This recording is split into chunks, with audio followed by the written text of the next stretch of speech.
Bonsoir à tous, j'espère que vous êtes en forme. Comme la dernière fois, j'aime bien vous faire des trucs assez complexes.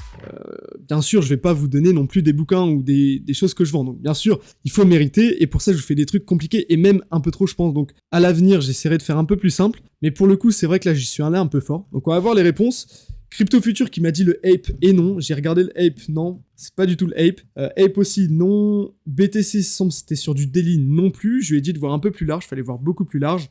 Jérôme qui dit « J'ai trouvé mon wallet durant le bear market », pas mal. Je pense que oui. Je pense même que c'est corrélé à plusieurs wallets d'ici, je pense. Et après, Jérôme qui nous dit à la fin « ETH plutôt, Ethereum, en chart inversé ». Donc je l'avais pas vu. Jérôme, bien joué à toi Jérôme. En fait les gars, c'était complexe. C'était complexe, mais en gros, la chart ici, c'était ETH inversé. Donc c'était vraiment complexe. Mais en gros, si vous prenez la chart d'ETH, et que vous appuyez sur Alt-I, eh bien vous avez la charte inversée et c'était tout simplement la charte d'ETH. Donc pourquoi je vous ai mis ça comme indice ? On va tout simplement développer une analyse long terme sur ETH. Ça fait longtemps qu'on ne l'a pas fait, j'espère que ça va vous plaire, histoire de vraiment retourner à la base. On va analyser Ethereum sur du weekly et on va descendre sur du daily. Là, on n'est pas dans du trading, ça n'a rien à voir avec du trading, ce que l'on fait ce soir, c'est de l'analyse technique. Donc ici, je vous développe vraiment des travaux de recherche, si on peut appeler ça comme ça, mon décompte, mais un décompte s'actualise. Donc bien sûr, on peut prendre mon décompte là, et on peut le regarder dans 6 mois, 1 an, on peut arriver à la fin, comme on peut avoir des micro-variations. Ensuite, deuxième chose que je voulais vous annoncer, c'est que l'analyse technique repose sur des probabilités. Les vagues d'Elliott reposent sur des probabilités, sur un schéma préconçu qui se répète. C'est vraiment la base des vagues d'Elliott. Bien sûr, il se peut que le marché casse les probabilités. Encore une fois, nous, ce que l'on veut, c'est sur le long terme, avoir le plus d'analyses techniques qui répondent à nos probabilités. On avait premièrement une vague en impulsion. Pourquoi en impulsion ? Parce qu'elle était en 5 segments, c'était pas du tout une leading diagonale. On était sur une 1, 2, 3, 4, 5, assez classique, impulsive, ensuite correction en 3 temps, vague A, B, C, jusque-là j'espère que vous suivez. Donc j'ai tracé le canal de base que l'on a percé vraiment assez fortement. Ensuite j'ai mis des ratios pour trouver la vague 3 et vous voyez encore une fois que c'est vraiment très précis, on tombe vraiment sur une zone de retournement propre. Donc maintenant, pourquoi celle-ci et pas justement les 161,8 avec les 138,2 de retracement de notre vague 2 ? Eh bien parce que les 161,8 arrivaient ici, et comme vous le voyez, ici on a une belle accélération. Donc dès qu'on l'a cassé avec une accélération pareille, eh bien fallait penser à voir le niveau supérieur. Et le niveau avec le plus de probabilité de retournement était d'une part les 261,8 qu'on est venu toucher à la perfection, et les 300% parce que ça représentait justement la prochaine étape de résistance pour ETH. Donc c'est exactement ce que l'on a fait. On avait aussi le sous-décompte de la vague 3 qui est très propre, vague 1, 2, 3, 4, 5. Et ensuite, ce que l'on attend, c'est une correction. Une fois qu'on a fini ça, on attend une correction. Pour savoir à quel moment va commencer la correction, la confirmation, c'est de venir casser la sous-vague 4 de la vague 5. Donc celle-ci. Une fois qu'on l'avait cassée à ce niveau-là, là on aurait pu se dire, ok, on est dans la correction de la vague 3 pour venir chercher, c'est la vague 4 normalement. On a fait, pour l'instant, un supposé bottom au 880,03 $. Le premier plan, c'est celui-ci. Soit nous sommes dans une correction beaucoup plus longue que ça, et donc là on a juste fait la première jambe baissière d'une correction beaucoup plus longue, c'est-à-dire vague A, vague B, vague C, ce que je vous ai mis. Donc là, ça sera vraiment un décompte qu'il faudra actualiser avec le temps. Donc là, je vous ai mis vraiment un schéma possible, mais ce n'est pas celui que je partage pour l'instant. En tout cas, il faudra faire un check-up. Le deuxième décompte, qui est pour moi celui à prendre en compte, à ce moment-ci, c'est celui-ci. Vague 1, 2, 3, 4 et puis 5. Pour ensuite venir chercher une vague 1, 2, 3, 4, 5 et faire exactement la même chose qu'ici. Mais ici, c'était une vague 3. Là, nous, ce que l'on attend, c'est une vague 5. Si on pose maintenant le postulat, pour ceux qui ne savent pas ce qu'est un postulat, c'est quoi ? C'est une hypothèse que l'on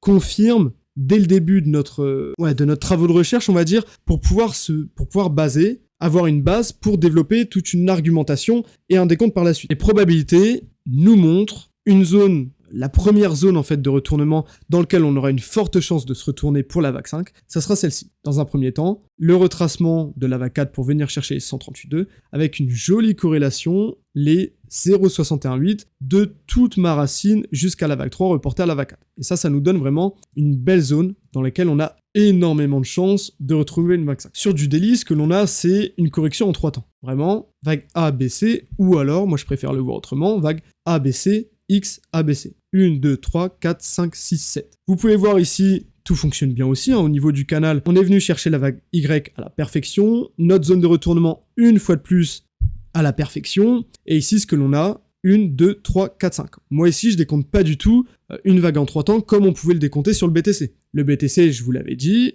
on avait vraiment une vague A, B, C qui était dans un canal de correction. Je vous avais dit directement, les gars, ça c'est correctif. On est censé venir chercher un nouveau bottom. Ici sur ETH, c'est le contraire. Et je vous en avais fait part aussi il y a de ça plusieurs semaines. Vraiment, ici on avait vu canal de base, on l'a cassé, vague 1, 2, 3, 4, 5 et non pas ABC. Donc maintenant, ce que l'on attend, c'est quoi? Correction en 3 temps, qu'on a pu faire ou non. Là, encore une fois, je vous ai dit W, X, Y. Il se peut qu'on n'en ait pas fini. Je vais vous montrer le décompte alternatif sur du daily. Ce que j'attends maintenant, c'est de retourner à la hausse pour chercher une vague 3. Alors, soit une vague 3, soit une vague B. Dans le cas où on est dans une flat, le décompte que je vous ai présenté justement avant. Ce que j'attends ici, c'est vraiment une cassure du canal de base pour venir chercher, dans un premier temps, les 161,8 avec les 200%, qui représentent une zone très importante pour la vague 3. Mais si on vient chercher une vague 5 aussi haute, eh ben, il faudra s'attendre à une vague 3 qui vienne chercher un peu plus haut pour venir prendre les 261,8 de ma vague 1 reportée à la vague 2, corrélé avec les 300% de mon retracement de ma vague 2. Est-ce qu'ici, ça tient la route ou pas? Est-ce que vous comprenez? Je saurai qu'on est reparti à la hausse que lorsqu'on viendra chercher les 1671,28. Non, j'utilise pas Wyckoff, ce que j'utilise plutôt, c'est des indicateurs que l'on va voir justement maintenant. Je vais le présenter, et vraiment, depuis que je les utilise, je peux pas m'en passer de ces indicateurs-là, pour avoir une vue externe aux vagues d'Elliott et rajouter plus de probabilité à mes trades. Dans un premier temps, nous avons le RSI et le stochastique, avec bien sûr différentes MA. Ici, ce que l'on peut remarquer, c'est quoi? Nous sommes dans une tendance haussière de fond. On peut le voir vraiment depuis le 2019, on est sur une hausse. Alors on a eu deux corrections, celle-ci, celle-ci. Maintenant, est-ce que l'on va repartir? Pour repartir et trouver un point clé pour aller à la hausse et chercher une fin de vague 4, en général, ce que l'on aime bien, et même pratiquement toujours, faut se référer au RSI et au stochastique. Le RSI trouvera un support sur la ligne de support en vert, donc la ligne du bas en vert, lors des tendances haussières. C'est assez commun, même ça fonctionne pratiquement toujours pareil. On rebondit toujours sur cette zone-là et on trouve un top sur la ligne en vert qui est la ligne au-dessus au niveau des 80. Lors des tendances baissières, on évolue, mais plutôt entre les deux lignes rouges, entre la ligne des 60 et la ligne des 30. Lorsqu'on a un RSI sur la ligne des 40 dans une tendance haussière avec un stochastique qui se trouve dans cette même zone, alors non pas la zone des 40 mais plutôt une zone de surachat que je vous ai aussi représenté ici par des lignes en vert, eh bien on a une belle corrélation et en général c'est ce que j'attends de voir pour vraiment avoir un résultat assez cohérent. Ensuite ce que l'on a, c'est une divergence baissière cachée, haussière cachée plutôt. Pour ceux qui ne savent pas ce qu'est une divergence, c'est lorsque le marché va vous faire des creux ou des sommets différents des indicateurs de momentum. Par exemple, vous pouvez voir ici, on a le creux de ETH. Alors on a un creux, deux creux de ETH. Les deux creux, l'un est plus haut par rapport à l'autre. Le creux de 2020 est beaucoup plus bas que le creux de 2022. Sur les RSI, ce que l'on peut voir, c'est que le creux de 2020 est plus haut que le creux de 2022. Donc ça, c'est une divergence haussière cachée et ça traduit une envie des acteurs sur ETH de repousser et d'aller à la hausse. Voilà, on est en train de retrouver de la force d'achat pour repartir à la hausse. Donc ça, c'est un indicateur vraiment propre parce que si je me base que sur cet indicateur-là, alors bien sûr, là, on est sur du 3 semaines, donc ça va prendre du temps. Hein. On va pas repartir demain, ça va prendre énormément de temps. D'ailleurs, on n'a pas de confirmation pour l'instant de retour à la hausse, donc on s'enflamme pas. Indicateur aussi qui m'a été enseigné par Jeffrey Kennedy, c'est le Williams Percent R corrélé, enfin plutôt additionné aux données Marriott, et c'est moi, je l'ai plutôt, ça je l'ai pas repris de Jeffrey Kennedy. Jeffrey Kennedy aime bien prendre le milieu du donné Marriott, mais moi j'aime plutôt prendre les EMA, donc le MA30, le MA5, pour vraiment voir des rebonds sur ces zones-là. Pour vous expliquer succinctement ce que l'on a avec ces indicateurs-là, celui du bas est un Williams Percent R sur 20 périodes, et ici sur 5 périodes. Ce que l'on attend du Williams Percent R sur 20 périodes, c'est de nous donner la tendance primaire du marché. Lorsqu'on est au-dessus des niveaux des 15, donc au-dessus de la ligne verte, on se trouve dans une tendance haussière, tendance de fond haussière, et lorsqu'on est en dessous, tendance de fond baissière. On peut le voir ici, tendance de fond haussière, on était sur une belle hausse. Tendance de fond baissière ici, on est sur une belle baisse. Lorsqu'on a une tendance de fond haussière avec un retour du Williams Percent R en dessous du niveau des 15, ça veut dire qu'on est dans un retracement. Comme on l'a fait une fois ici, deux fois ici, trois fois ici, quatre fois ici. Ici, ce que l'on a,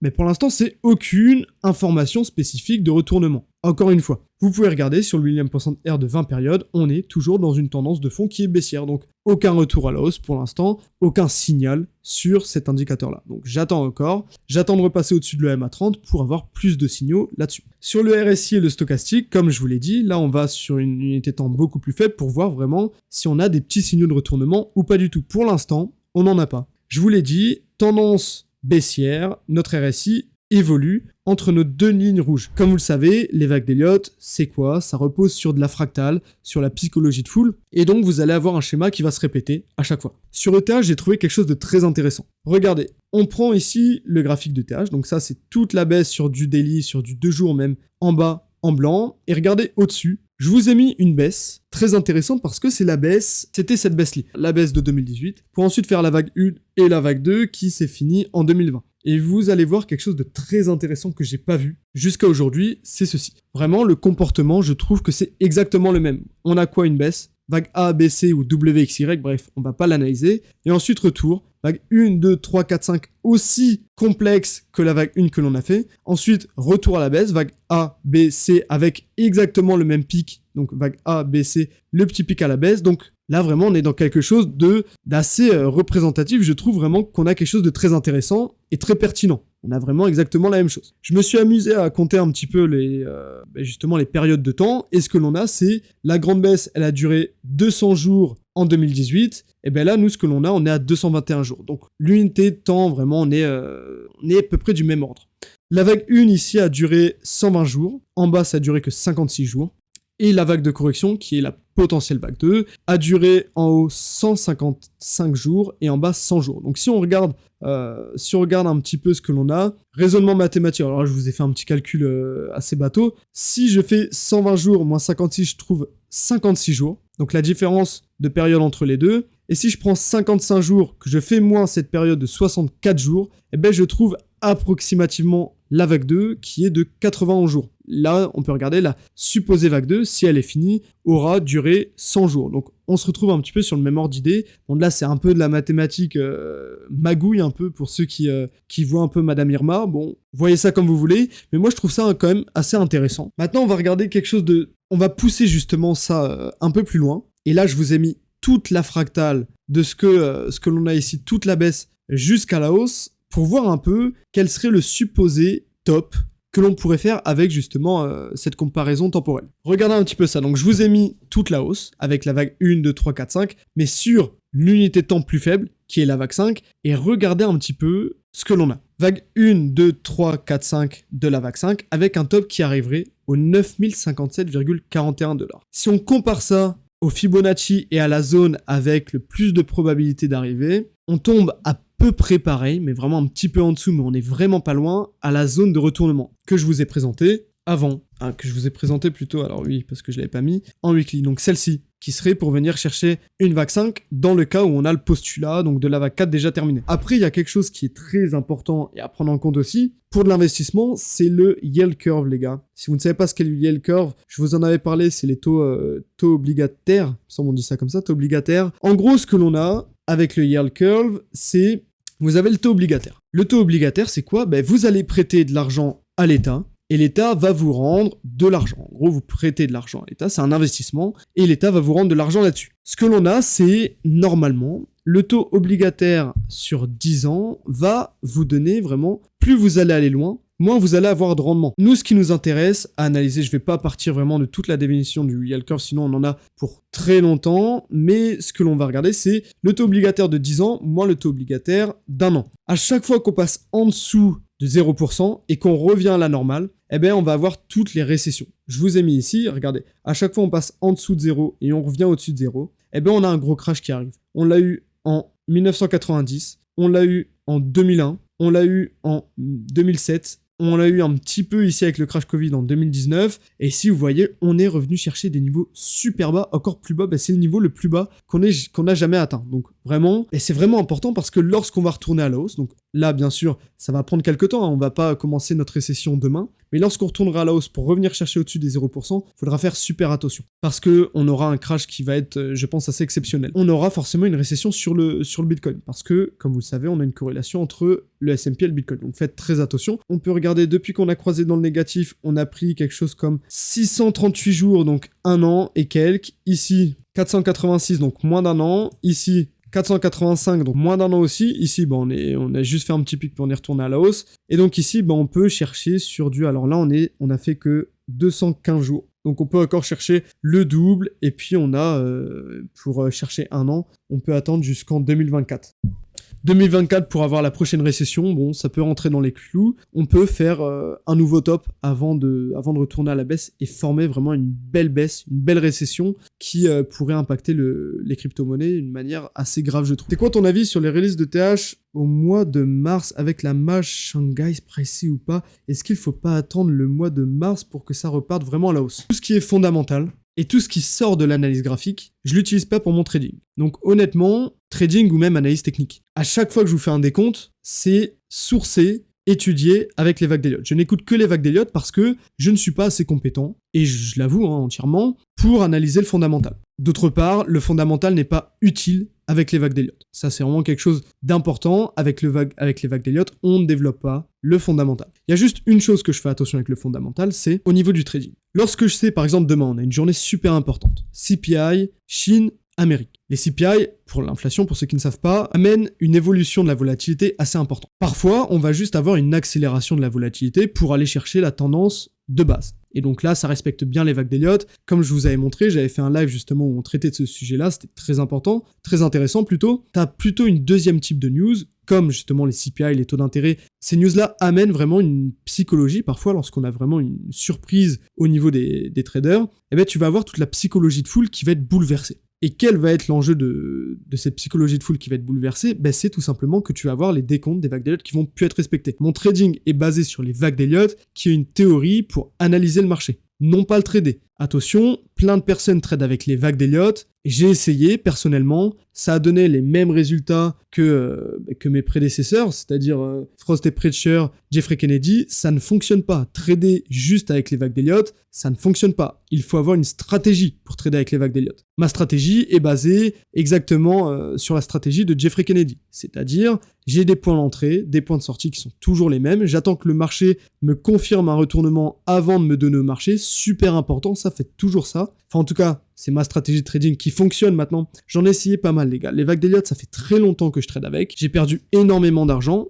mais j'ai gagné énormément d'expérience. Donc, je peux vous dire, avec mes connaissances, ce qui fonctionne et ce qui fonctionne pas. Je peux vous dire que juste, par exemple, faire une vague 1, 2, 3, 4, 5, rentrer sur la vague 4, sans attendre une confirmation de marché, mettre un stop loss très serré, puis rentrer plusieurs fois si ça fonctionne pas. J'ai essayé pendant longtemps, j'ai pas du tout été rentable. Et je m'en cache pas, je suis content de vous donner mes travaux de recherche. Mes mois de trading, je vous les donne à chaque fois.